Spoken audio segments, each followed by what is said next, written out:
hardcore punk band Los Crudos with the song Asesinos, a song in Spanish about the young who were disappeared by military dictatorships across Latin America. And they're just one part of a long history of bands, musicians, and artists from Latinx communities from all across North and South America. And they helped make punk what we recognize it as today.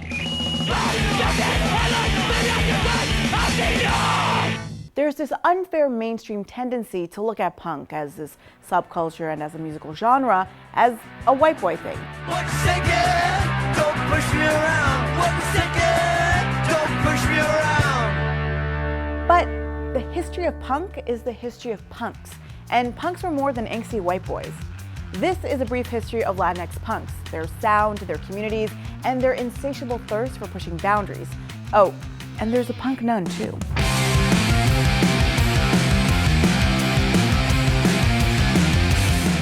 There were a lot of Latinx proto-punk pioneers.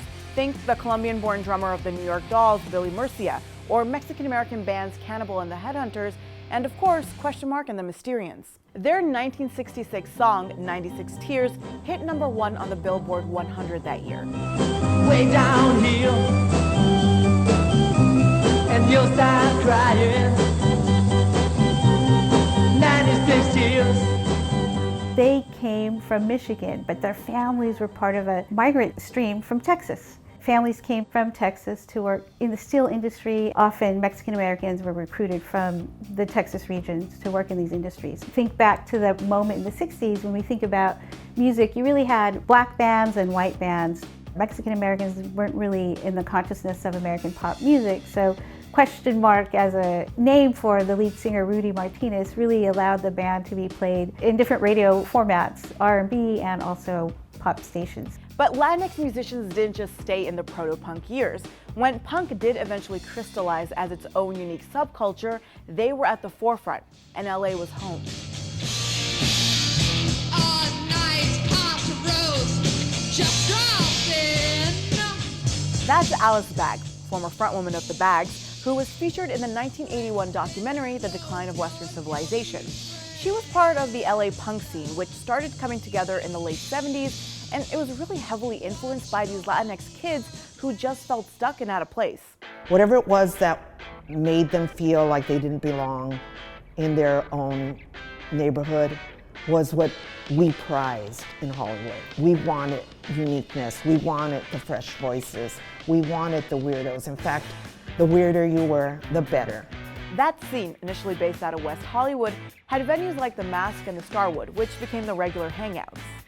You'd see people from all backgrounds, all different neighborhoods of LA had traveled to the epicenter of Hollywood punk to be a part of it.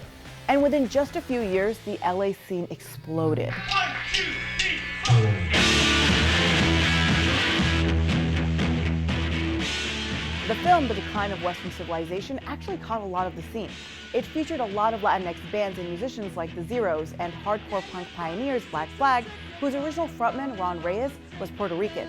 It also features the Baggs and Alice, who had a reputation for her ferocity on stage, which earned her the nickname Violence Girl.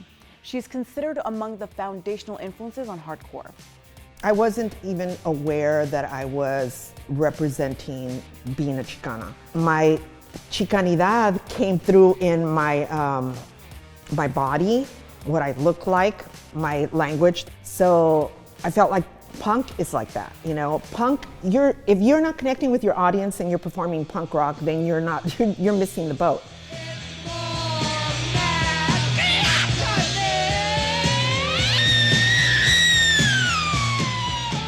Now, while the Hollywood scene was thriving, another scene began to emerge, this time in East LA. One of the reasons that young people in California, especially in Latinx communities, become such a big part of punk is because there's not a lot of resources in terms of art education that are part of the west side of the city or in other parts of Los Angeles. So these are creative young people who want to express themselves, so they do it in the ways that they can. Those young people would find an unexpected refuge in a church. This is Willie Aron, a Chicano muralist and lead singer for the band Los Olivos, and that's bassist Jesus Hello. In 1980, Aaron met a nun who would change the face of punk forever.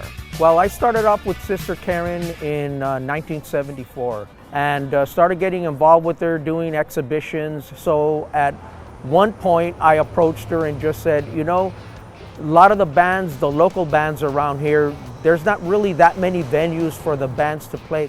And that's where the punk nun comes in. Sister Kathryn was Sister Karen Bocalero of the Order of Sisters of St. Francis. She was already known in the community, having helped found a nonprofit community art space in Boyle Heights in East LA in 1971. The space was known as Self-Help Graphics, and it really provided a place for Chicano artists in particular to create and share their art. And it's still around today. Sister Karen offered those punks the basement of an old LA Archdiocese facility on Cesar Chavez Avenue, a basement which came to be known as Club Vex. The Vex was a place for artists, creative people to come together and basically show what it is that they were currently working on. So many creative people got to meet other creative people that they otherwise wouldn't have met. Los Illegals scorched East LA with songs that blended punk with the sounds of traditional Mexican folk music and spoke to the struggles faced by Latinx immigrants living in LA. This one's about Willie Aron's stepfather, an undocumented immigrant who worked as a dishwasher before being deported.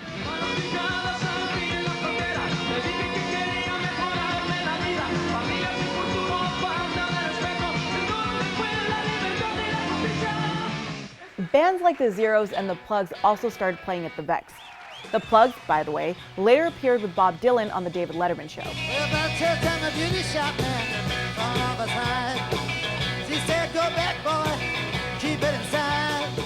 A lot of other bands got their first breaks in East LA at the Vex. Take the Brat, for example, a Chicano punk trio led by Boyle Heights native and local icon Teresa Covarrubias. The Vex kickstarted a whole new renaissance that just spread. Like we were talking about poets, artists, other musicians. The Vex's shows become the stuff of punk legend, and soon they attracted audiences from well outside East LA. Now, while this is happening in LA, there's a big punk scene emerging in South America, in Peru, in Argentina, and in Colombia.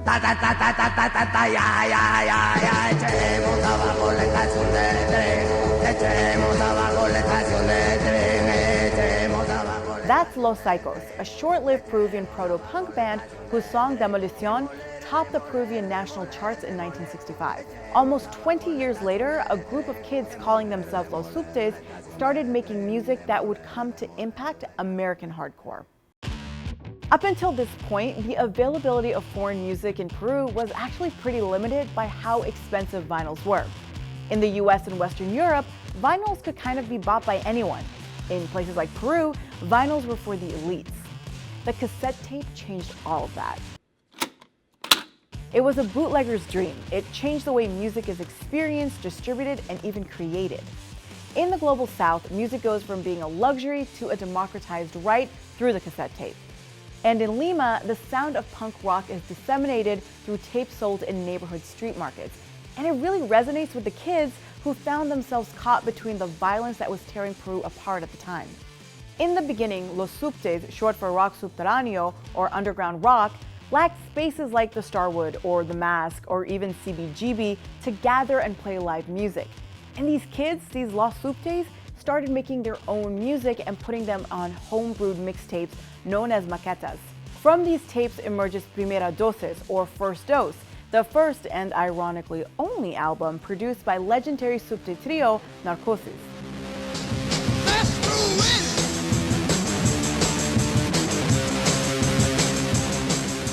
That's Destruir, which is probably the album's best known track, and if it sounds fuzzy, that's because it was recorded in a garage, on a 4-track recorder, connected to a microphone and a Walkman. Narcosis used this setup to create these incredibly creative, layered, politically subversive tracks.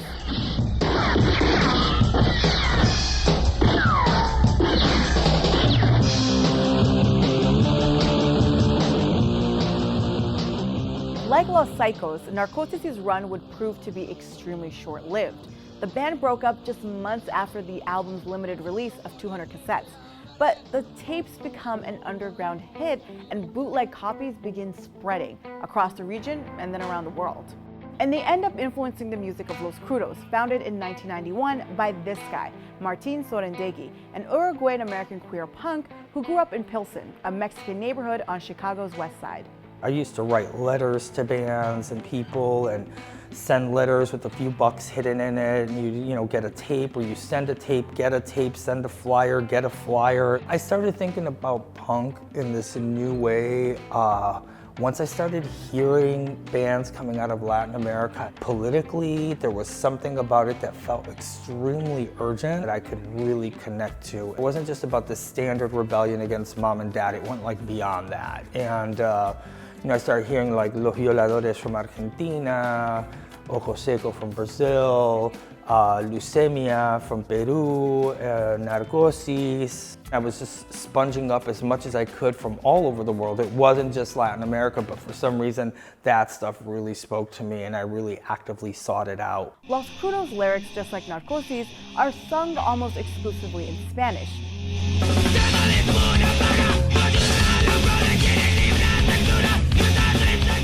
Lyrically, much of Los Crudos' music addressed issues of political significance for Latinx communities.